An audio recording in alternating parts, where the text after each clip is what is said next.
Save किया था ना? मैं सिर्फ इसलिए गया था क्योंकि उसने मुझे कॉल किया, that's it. But listen तो. Save it for someone else.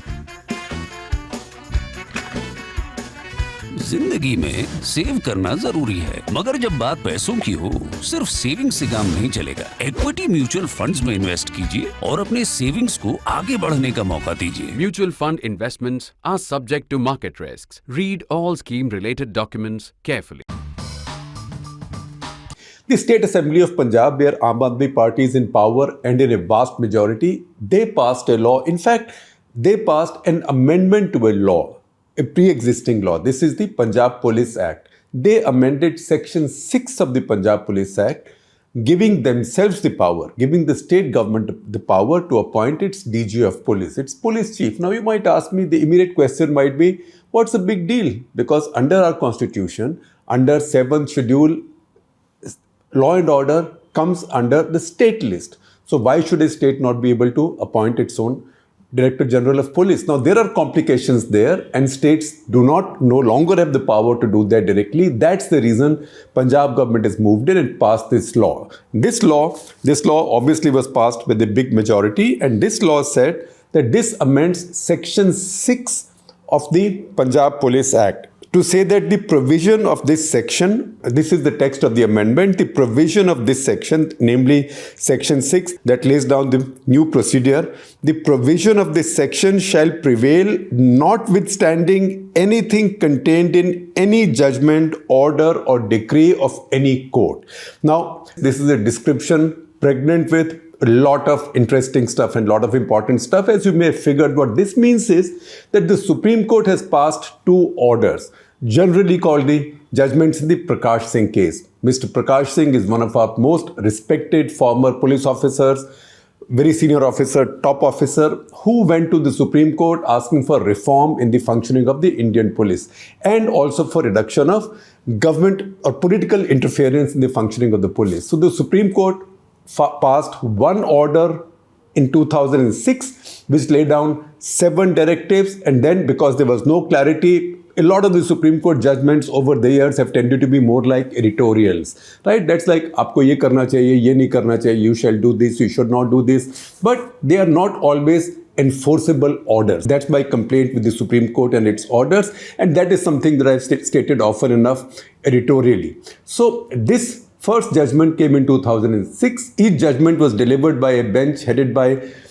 a judge who was already the CJI or ultimately CJI. So 3 CJIs of India, Y.K. Sabharwal, Deepak Mishra and Ranjan Gogoi gave these orders. So these orders fundamentally took away the autonomy that a state government had in appointing its DG of police. The state government now had to send a panel of a bunch of its senior most officers who were qualified enough to become DGP in the state to Union Public Service Commission, UPSC. UPSC then selected out of this a panel of 3 out of the eligible officers, eligible by seniority, that the state government sent to them. Out of these 3, state government was supposed to pick one. Now more and more state governments did not want it, and that led to trouble between center and the states. Now, why has the Punjab government done it? Punjab government has its own issues because Aam Aadmi Party, in any case, especially in the crosshairs of the center, or you might say Aam Aadmi Party is particularly at odds with the central government in Delhi and also in Punjab. The Aam Aadmi Party government in Punjab, which is only in its 2nd year, is already onto its 5th DGP.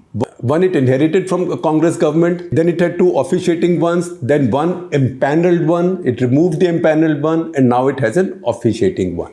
Gaurav Yadav, who's an IPS officer, he's a widely respected officer. He's now continuing as the officiating DGP of Punjab. Before that, since the Aam Aadmi Party government came in, there have been a bunch of DGPs. When they came in, then the incumbent DGP who had been appointed by the outgoing Amrinder Singh government of the Congress party, he went on leave. He's, by the way, now the head of NIA, a very competent officer and very widely respected officer. So he heads National Investigation Agency, which looks at terrorism-related crimes and interstate crimes and now even international crimes as well. So Dinkar Gupta went on leave. Then Iqbal Preet Singh Sahota came in. He lasted just 2 months. Then Aam Aadmi Party removed him. He was officiating DGP. Then S. Chattopadhyay, who we've all known him well, all of us who covered the second phase particularly of terrorism in Punjab. That is the 1989-1993 phase. That was the bloodiest phase. We knew him again as a very tough officer, Chattopadhyay. He was made officiating DGP. He lasted a very short while also because that is around time the Prime Minister went for his election campaign and there were some security lapses during his drive towards Firozpur, and he was held responsible for that and he was removed as acting DGP after a very short tenure. Then came an empaneled DGP. Empaneled DGP means somebody who had been picked out of the panel, shortlisted by the UPSC. So a list sent by the state government to the UPSC, Union Public Service Commission. UPSC then picked up a panel of 3. So when an officer is picked out of that panel, it is generally said he's an empaneled officer. So this empaneled officer was Mr. V.K. Bhavra. Now it does look to me somehow that the state government wasn't particularly happy with this choice. In any case, it was under his watch that 2 important things happened. One, a police station was attacked with an RPG, with a rocket-propelled grenade launcher, right? Not far from Chandigarh, very close to Chandigarh, in the outskirts of Chandigarh, in Punjab territory though. And the other was the assassination of Sidhu Moosewala, the famous popular singer. When those 2 things happened, the state government held him accountable for those 2 and they fired an empaneled DGP who had been appointed through the regular legally mandated or judicially mandated, I don't want to say constitutionally mandated, a more precise description is judicially mandated appointment process. So they removed him. And since then, they haven't bothered to send another list to the UPSC so UPSC could drop another panel. They have instead appointed an officer of their own choice. That is Gaurav Yadav, who now continues as Punjab's officiating DGP. Now, if the state government does not follow the Supreme Court mandated procedure, how will they appoint their DGPs? That is what this new amendment says. This amendment says that the state government will now set up a 7-member committee to help them decide on who the new DGP should be. Who will be the 7 members? So the first among the equals, the head, the chairperson of the committee will be a retired Chief Justice of the local High Court, that will be the Punjab or Haryana High Court, or one of the retired senior judges of the same High Court. So he or she will be the chairperson or the head, the first among the equals. Who will be the remaining 6? 1, the Chief Secretary of the state, the serving Chief Secretary. Second, a nominee of the Union Public Service Commission. So everybody gets a little bit, one slice of the pie, right? Everybody gets a little consolation prize. First, the retired judge, then Chief Secretary, then a nominee of the Union Public Service Commission, then the state's serving Home Secretary, then one of the state's retired DGPs. It could be anybody. Obviously, the state government will choose a retired DGP. Then a nominee of the Punjab Public Service Commission. That is the State Public Service Commission. And a nominee of the Union Home Ministry. So this will be a group of 7 that will then pick 3 officers, a panel of 3 officers out of those with the seniority to become DGP in the state, and state government will then decide on one. Now, this is not a done deal because this has to go for passing to the governor, and governor, as you know, we've seen this in so many states in the country. Wherever there's a non-BJP government, particularly if it's a government that BJP is not friendly with, or a government that is not quote-unquote friendly with the BJP, then governors are never in a great hurry to sign off on the bills passed by that state's assembly. So this bill will perhaps not go through. But the fact is that other states have also passed similar bills. Now the amendment to this act particularly says that with this, none of the judgments of any court on this subject will have any meaning. Now this runs right directly in the face of the Supreme Court's own orders in 2006 and 2018, followed up by a clarificatory order also in 2019. That's why we said that 3 former CJIs were involved, headed the benches who gave these orders. So the first one was Justice Y.K. Sabharwal, the second one was Justice Deepak Mishra, and third one was Ranjan Gogoi. So the third order, which was a clarificatory order, actually more than clarificatory order, this was an order where 5 non-BJP states had gone to Supreme Court saying that, look, we should be allowed to have our own say in choosing our DGP and we want clarifications in your earlier order. Supreme Court refused to give them any relief, and Supreme Court also said that if any state has passed its own law empowering itself to appoint the DGP, we do not accept that law. That will not work. Now, in spite of that, Punjab has made this amendment. So, to understand this issue better, I have to take you back to the 2006 Prakash Singh judgment by the Supreme Court. This was the bench headed by Justice Y.K. Sabharwal. So, they gave 7 directions. So, these 7 directions I would divide into 2 categories. First category are those directives that pretty much took away all the powers that the state governments had over their police. Now, if law and order is a state subject, why should the state government not have control over it? And if state government does not have control over law and order, then it all has to be left to committees that the Supreme Court has mandated to be set up. Why should the central government have all the power over its own agencies and on its own central paramilitary organizations? That just creates, in my view, a completely mismatched constitutional arrangement. That was a little editorial opinion that I slipped in. But look at these 7 directives that the Supreme Court gave in the 2006 judgment. Number 1, that there will be a state security commission set up. And the State Security Commission, every state will have a security commission. So a lot of the state government's powers under law and order have gone away to this commission, which I'm sure will have some retired judges in it, isn't it? Retired judges, retired police officers. So this is one more retiree re-employment plan, because no serving officer will make any sense for a commission like this, which is then deciding on who are the people most qualified to be DGPs of police. So there will be, on top of everything, there will be a State Security Commission. The Chief Minister, the Home Minister of the state might as well go on a holiday. Number 2, DGP will be chosen on merit. What a good idea. Obviously, they are not being chosen on merit. Now that the Supreme Court said so, since then, I'm sure since 2006, every DGP has been chosen on merit. And as far as possible, the DGP will have a tenure of 2 years. That is so that politicians cannot use their power of moving the person after 3 months, 6 months, if the person doesn't do their bidding. No such restrictions apply to the central government in most of these cases. Number 3, in the police itself, the investigation and law and order functions will be separated, which actually would mean having 2 police forces. Who can afford that? How long will it take to do that? I don't know. That's the reason I said some of these judgments happen to be in the nature of editorials. Number 5, every state will have a police establishment board. That police establishment board will decide on the transfers of all police officers. Similarly, of police officers below the rank of SP, that is DSP and others, really operative, cutting edge of police officers, this police establishment board will also appoint them. Once again, what will the state government do? What will the state government's home minister do? Don't ask us those questions. Politics is boring. Directive number 6, there will be a police complaints authority set up. Now, hear this out. This police control authority will be set up at the state level, state headquarter level, where people will be able to make complaints against, say, IPS officers, officers of the rank of superintendent of police and above, SP and above, right? But what if you have a complaint against a DSP or an SHO like that?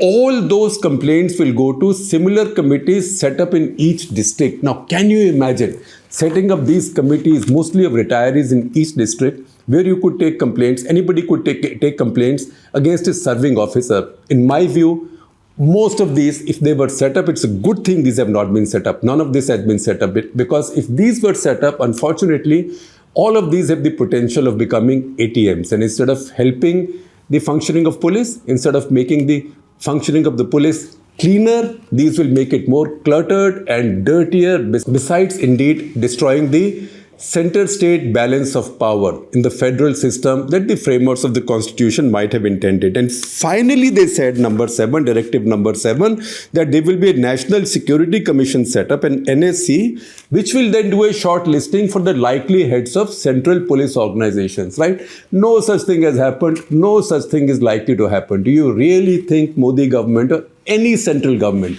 barring maybe a weaker UPA 2, I don't see any government, central government in India accepting something like that. So these 7 directives were given.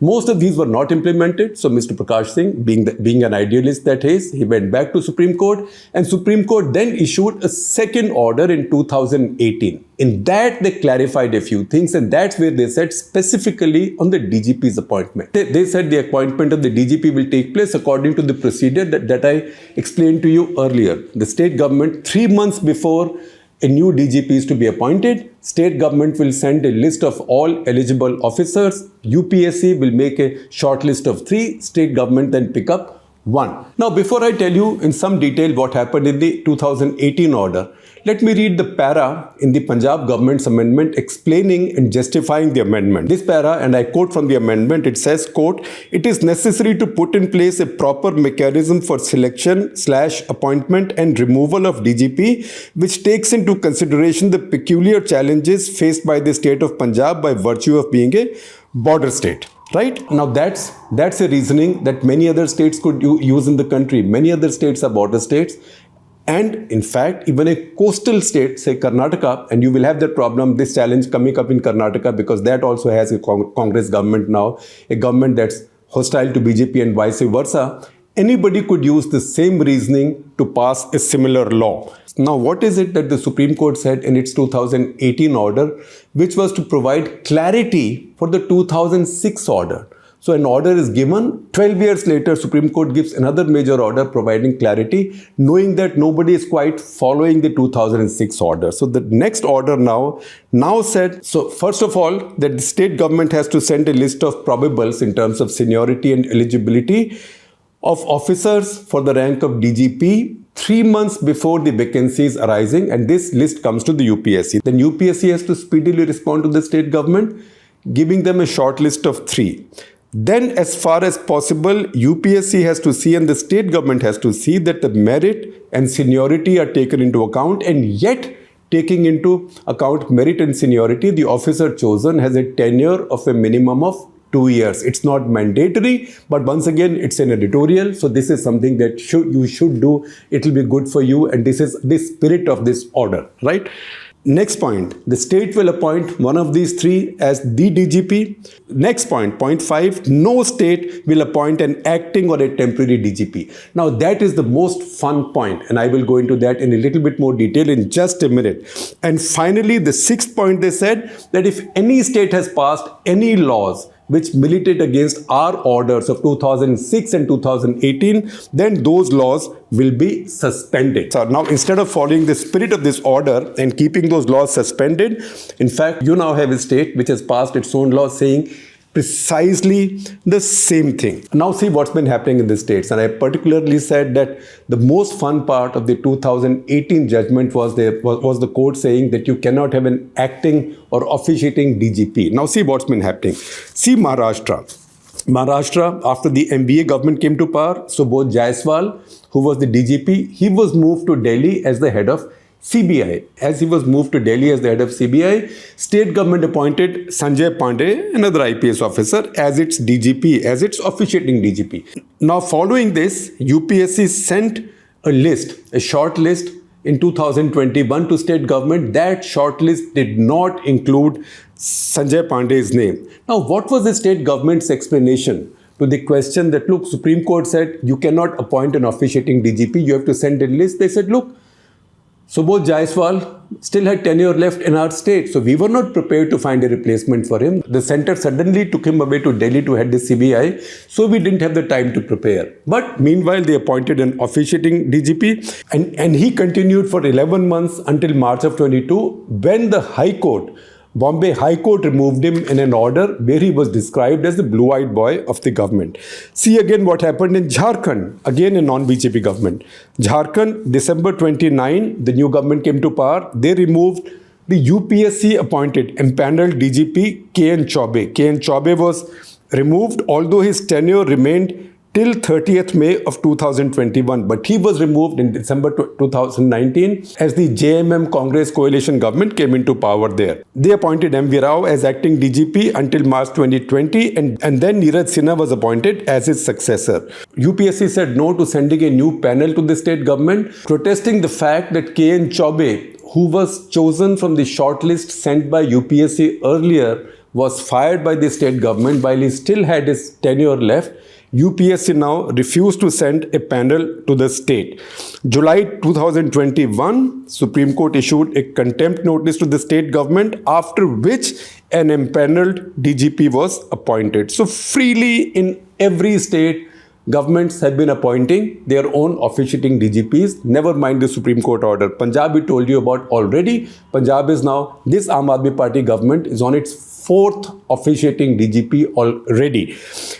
Now you might say that, all right, this only happens in non-BJP states, because after all, our federal system is right now under restraint. See the tamasha, the ugly tamasha that's going on between the central government. FCI, Food Corporation of India, is a government of India body. So they are now refusing to release rice for the new Karnataka government to fulfill its promise of delivering free rice to the people in their state. So you see this ugly stuff going on at the federal level between India's states, India's non-BJP-run states and the central government. So you might think that this DGP issue also, which has today been underlined by this Punjab amendment, this is also a BJP, non-BJP problem. So I will give you a stunning example of a BJP state where exactly the same thing's been happening. And that state is not a tiny state. That is Uttar Pradesh. Now, Uttar Pradesh, after Yogi Adityanath came into power in his second tenure, the UPSC empaneled police chief Mukul Goyal was removed. He was removed within 10 months. And why was removed? He was removed on the argument that he was lazy, he was not doing his job properly. He was just fired, never mind the UPSC. So he was fired, and after that the state government appointed its own acting DGP. So first it was Devendra Singh Chauhan, who served 11 months. Then it was Dr. Rajkumar Vishwakarma, who also had a short tenure. And then the state government, that is Yogi Adityanath too, already is into its 3rd officiating DGP, that is Mr. Vijay Kumar. So 3 officiating DGPs. In this case, I haven't seen any contempt notices issued by the Supreme Court or any anger expressed by the UPSC, because after all, you can afford to be angry with Jharkhand, you can afford to be angry with an MVA government in Maharashtra, and we'll see in the course of time very soon that you can also afford to be angry with an Aam Aadmi Party government in Punjab. But Baba re Baba, can you afford to be angry with the Yogi Adityanath government in UP? But the fact is that all these states are now shown us, including BJP's own Uttar Pradesh, the power of appointing the chief of police, that is a DGP, and leading the functioning of the police is one of the critical roles, one of the critical responsibilities, and also one of the most valued powers that the state governments have. And they are not in a hurry to give it away. And that's the reason the Supreme Court orders have been so ineffective so far. What's happened in Punjab today, in Punjab Assembly today, is one more chapter in the same saga.